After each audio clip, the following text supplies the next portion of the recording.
Hi guys, some people say that women make better leaders than men. Personally, I wouldn't say I completely agree with this, but I do believe that women are just as capable.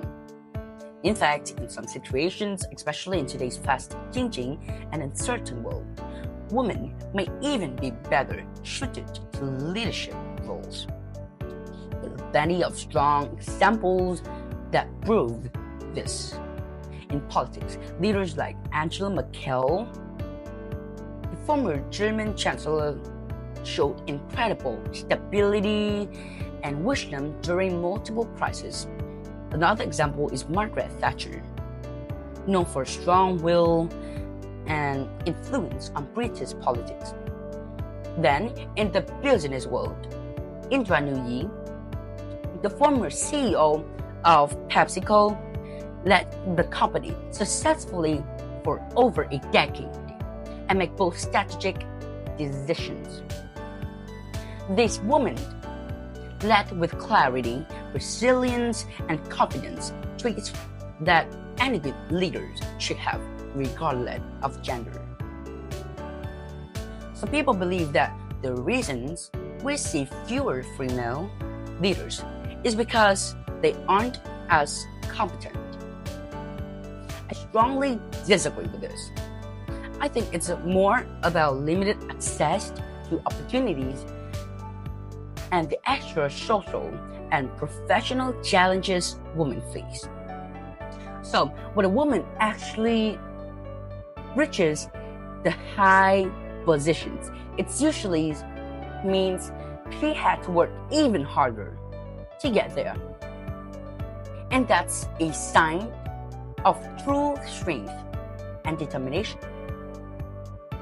Also, let's not forget the kind of world we're living now. The 21st century.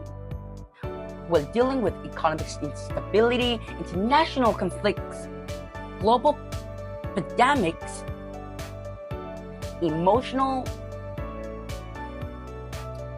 political tensions. So today's leaders need more than just authority. They need adaptability, emotional intelligence, and soft skill, of course.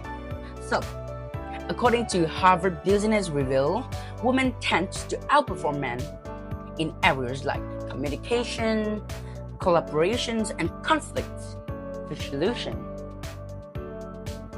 They aren't just nice to have skills, they are crucial for solving complex problems and leading people through uncertainty. One inspiring example from Vietnam is Madame Nguyễn Thị Bình. Yeah, and I think of you knew this woman.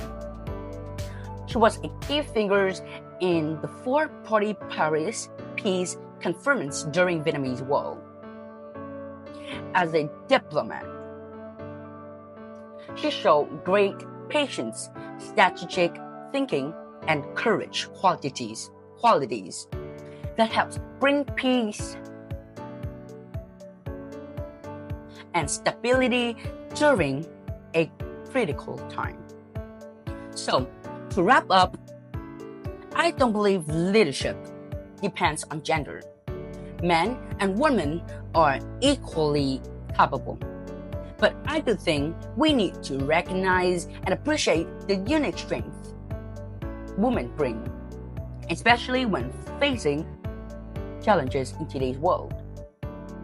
Supporting more women in leadership isn't just about equality. It's about making the most of talent we have.